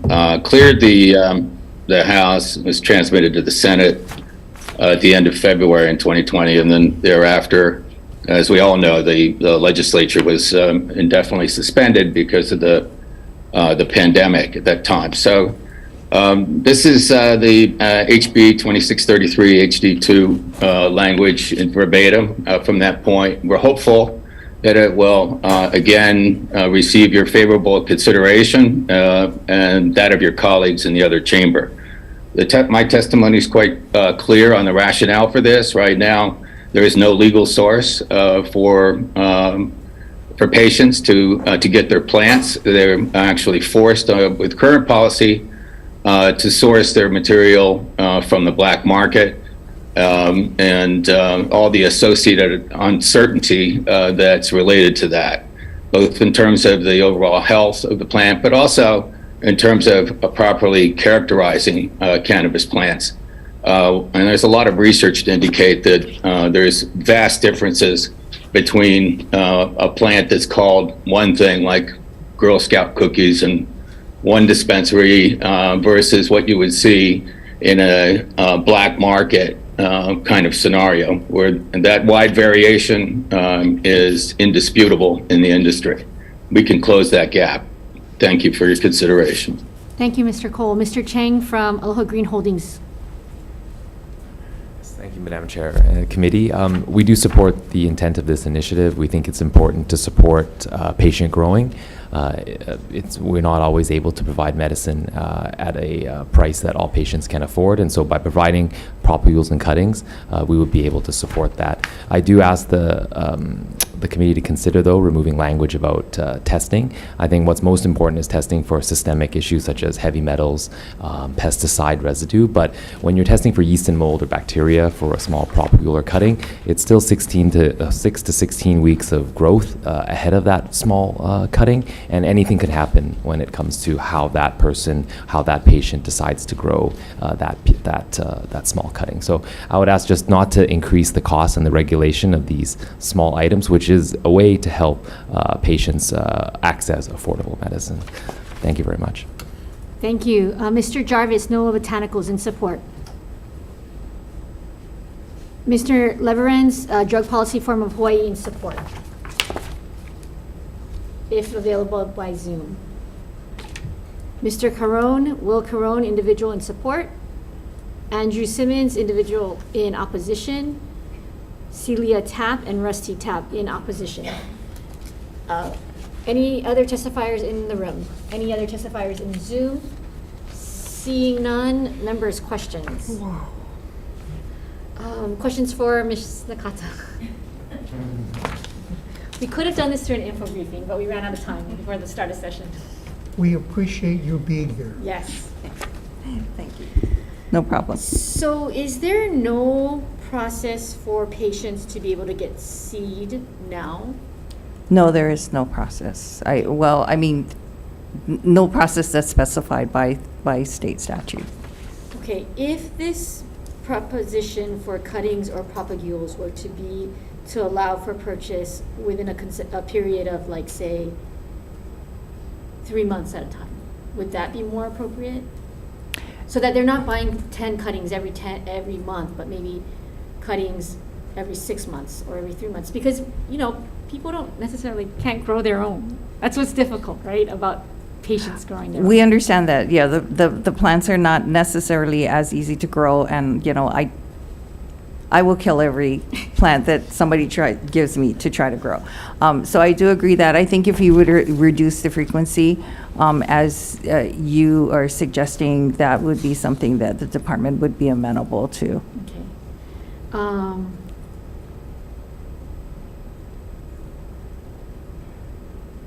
So if we increase this time, is there anything else that we could do to make this more, what is your thoughts on the testing of the propagules or the cuttings?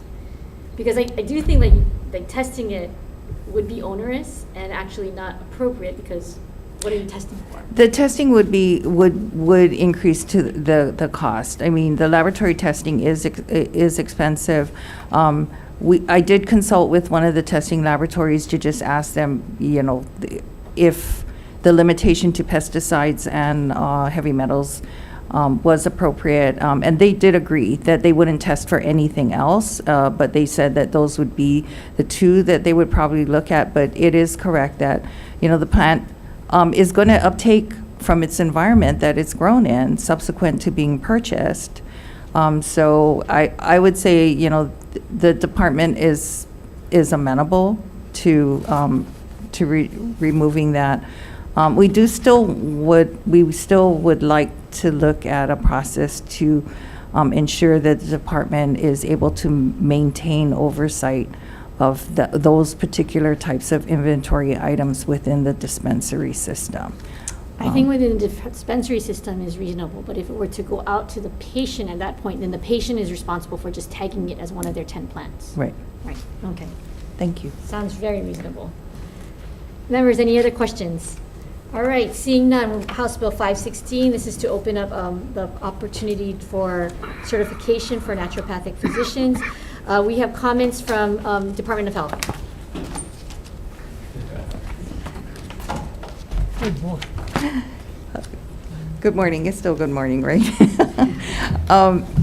Thank you for this opportunity to testify. The Health Department does comment, and we do agree that opening the ability for naturopathic physicians to be able to certify patients for medical use would increase the pool of providers, which is needed, and thereby it would facilitate patient access. Thank you. Thank you. Mr. Lowe, Department of Law Enforcement, comments. Board of Naturopathic Medicine, comments. Christopher Fernandez via Zoom. Go ahead, Mr. Fernandez. Thank you for staying on so long. If you are present.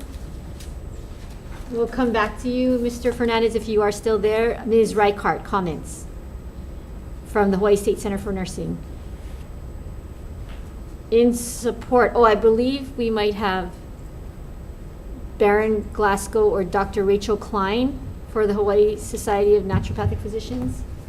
Yes, hi, thank you. Go ahead.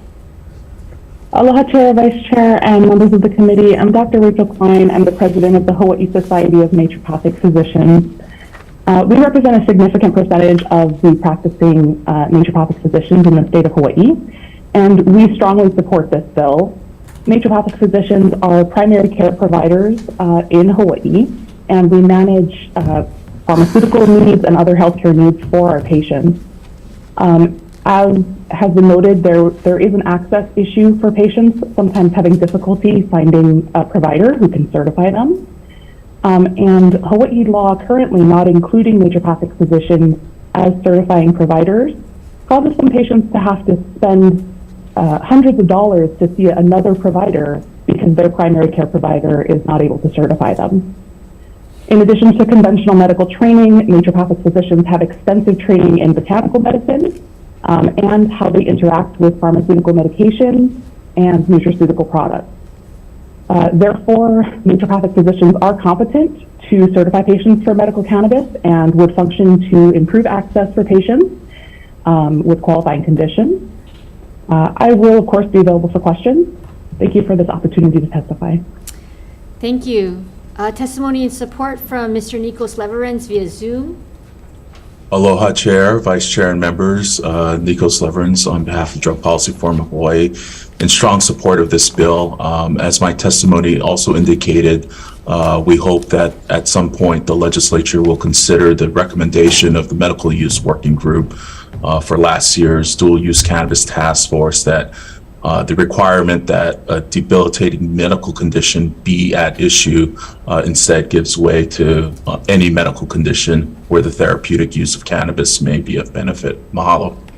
Thank you, Mr. Leverens. Mr. Bill Jarvis of Noah Botanicals in support. Mr. Tai Cheng, Aloha Green Holdings in support with comments. Good morning again. We support this initiative and we'll stand on our written testimony. Thank you. Thank you. Mr. Michael Traub, individual in support.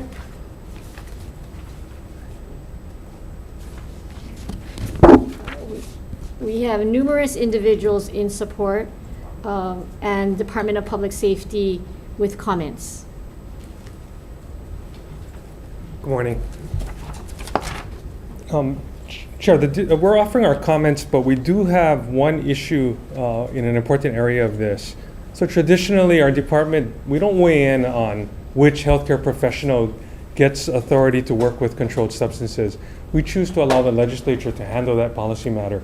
This said, this proposal has one issue in it that we want to address, and that is it proposes to remove the controlled substance registration requirements on physicians and advanced practice registered nurses.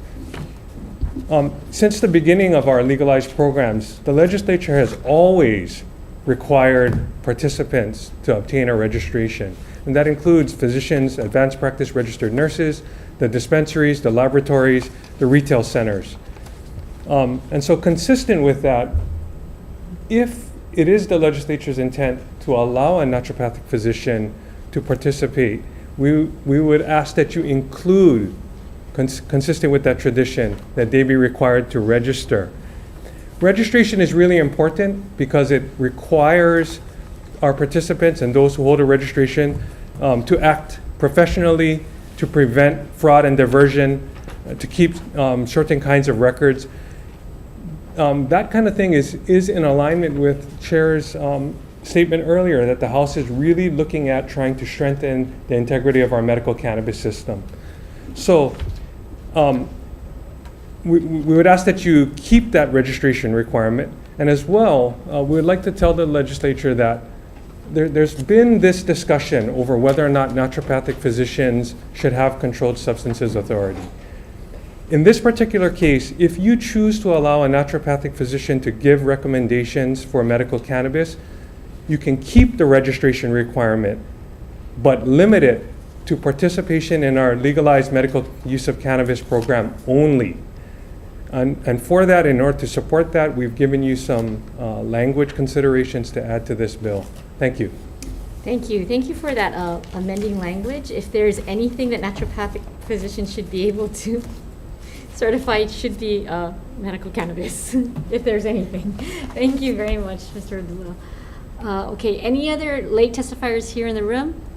Mr. Goldstein, and then any late testifiers via Zoom. I did not read everyone's names. I know Dr. Rachel Klein was here, actually also representing one of the groups. But if there's anyone on Zoom, please be ready to testify. Go ahead. Hi, Casey Rothstein, Green Aloha, Kauai. We're in strong support of this bill. Anything that really improves patient access, we're in support of. You know, the cost of getting a medical card is one of the most prohibitive things to patients to partaking in this program. And having to go to a separate doctor than your regular doctor, of course, is going to increase that cost. So for people that prefer and go to a naturopathic doctor, it only makes sense that the doctor they see would be allowed to prescribe to them. And yes, I agree completely. If anything, a naturopathic doctor should be able to prescribe. It's a natural medical remedy that's grown from a plant. So that's all we have. Thank you. All right, any questions, members? Questions? For Department of Health, I was told and had somebody look up some information. Of the states that have medical cannabis use only, and at least 8 of those states do not have any provision to have naturopathic doctors okay cannabis. Is that correct? I'm not aware of that. Hawaii is a member of the Cannabis Regulators Association, which is an nonprofit association of regulators statewide, and I can reach out to membership and obtain that information, and also find out, why or why not they choose to allow naturopaths. But I do not have that information at this time. I see. Let me reverse the question. Do you know of any states with medical cannabis that allows naturopaths to so-called prescribe cannabis? Not that I'm aware of. I would have to reach out and find out. Okay, thank you. I apologize. Thank you. Any other further questions? Seeing none, members, we are on our last 2 bills. We have House Bill 957. Comments from Department of Public Safety. Thank you again. We're offering our comments on this measure. Particularly, we're asking that you remove a problematic portion of the measure. There's a part of this proposal that attempts to take these manufactured or the medical cannabis products that a terminally ill patient would use in a healthcare setting, and to try to apply the drug and medication requirements of other scheduled drugs to it. We think that that's really problematic, almost nearly impossible to do. So we'd ask just for clarity and to make this proposal more workable that you remove it. Okay, thank you. Thank you. Comments from Attorney General?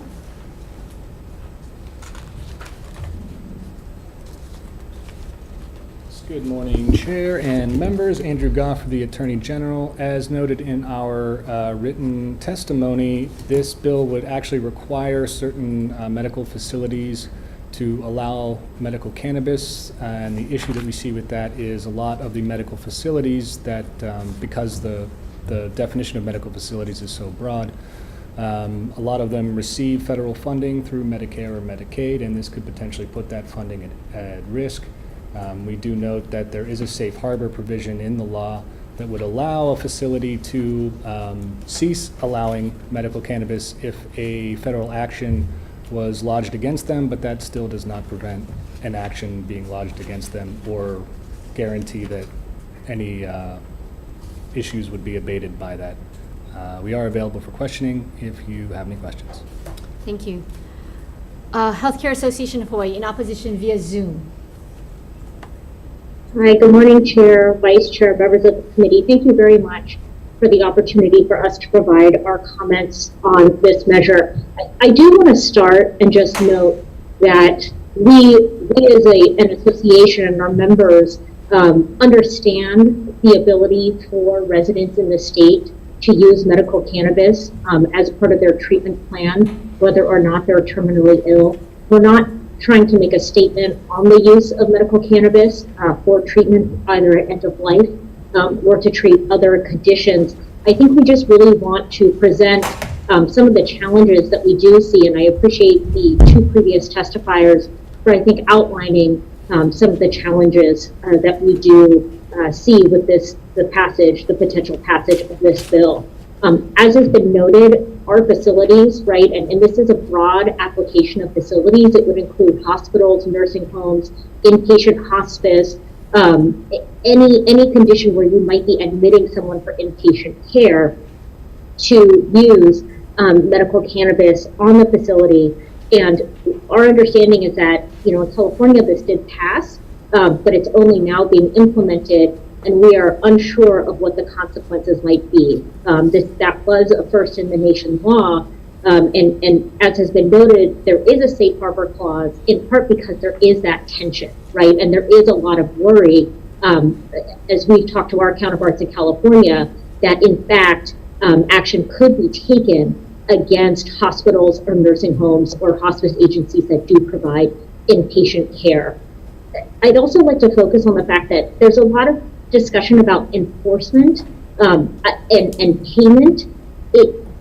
One of the concerns for us is it's not just enforcement and payment, it's that if the state licensing agency finds noncompliance, that puts a license at risk. And our contracts, and not just our federal contracts, not just our Medicare and Medicaid contracts, but a lot of our contracts with private payers do include clauses that are similar to what's in the federal rules and regulations, which would mean that we would be non-compliant, not just with our Medicare and Medicaid contracts, but in a lot of cases non-compliant with private insurance contracts. And so it's not just that enforcement, again, it's not just the payment, but it is about your license, your contracting, and your ability to keep providing care.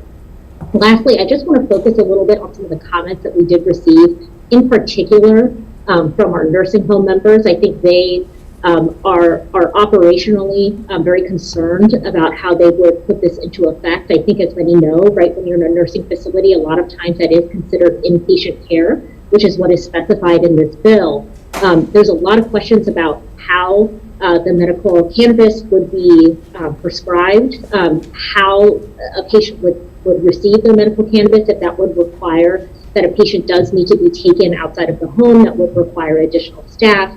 And then also there's a lot of issues with diversion. I think, as many of you know, you probably have family members who are in nursing homes. They try now, especially post-COVID, to make sure that friends and family can come in, understanding that there are requirements about locking any medicines away.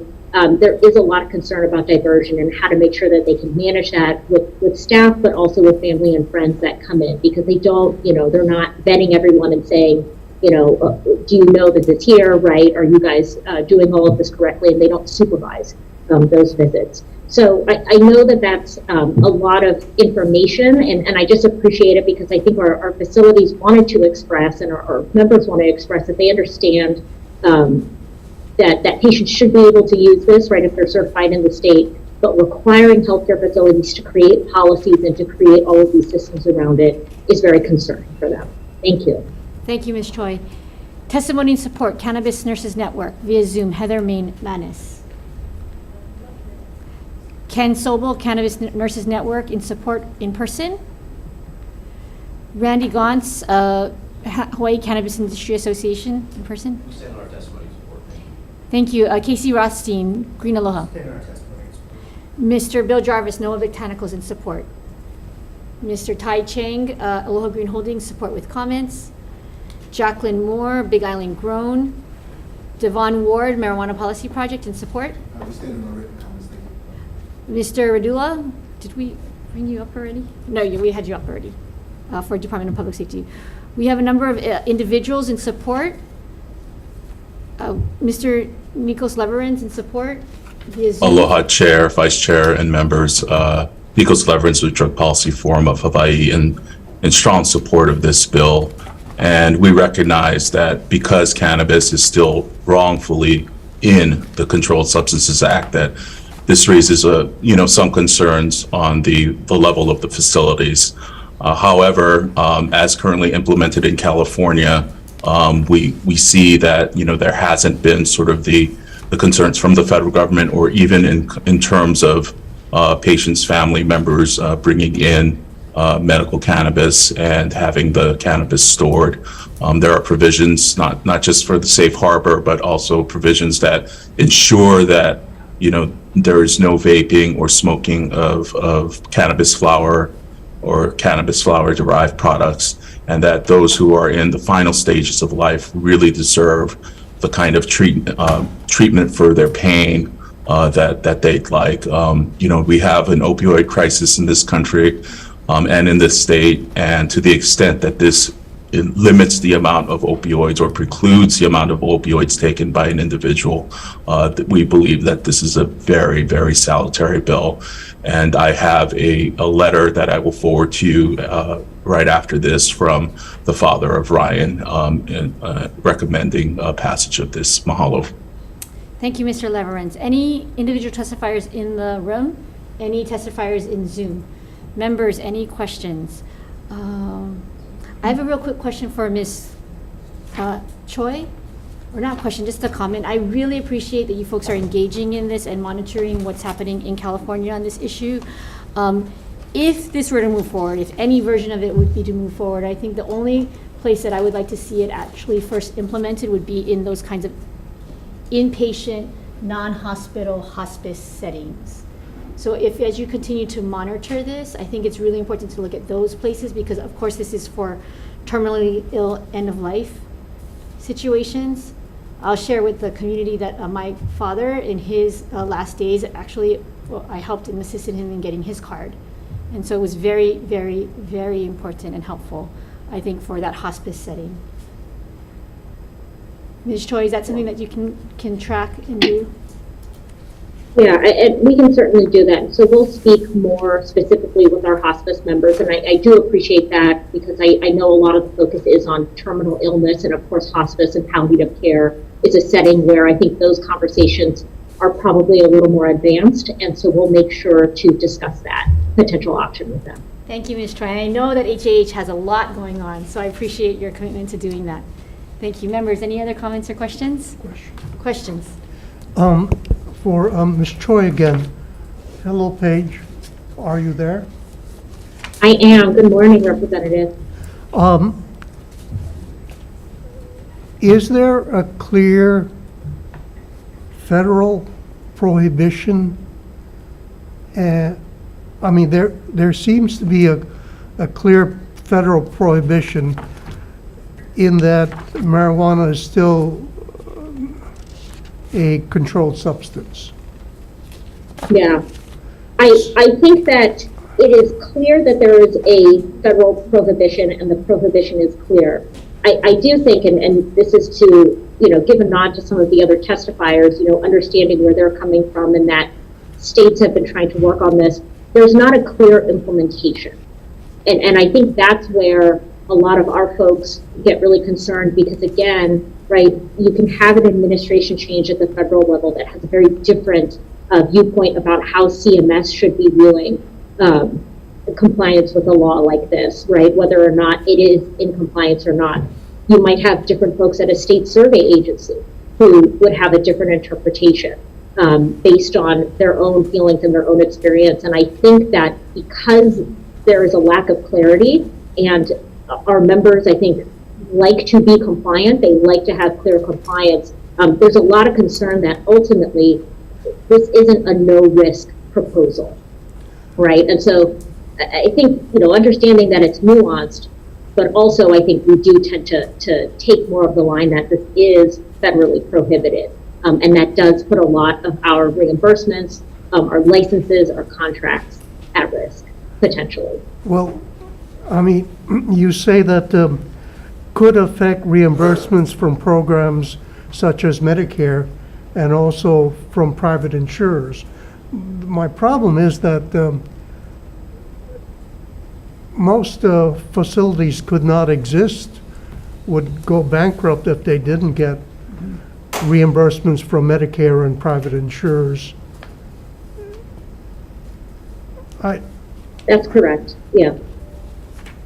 I mean, it would seem that would the changing of the word shall to may help, or? That is a potential, yes. And I would just note, right, that for our hospitals, about 50% of the revenues are from public sources. And I just think importantly, just to provide this as information for hospice, almost 100% of the revenues are actually from federal sources. The hospice benefit is almost entirely a Medicare benefit. Medicaid does pay some portion, but private insurance covers very little of hospice care. It is almost entirely a Medicare benefit. So I think that would assuage some concerns and would allow more flexibility if it was a May, especially I think for folks who do have higher revenues from federal sources. Your other paragraph about outside medication generally not allowed.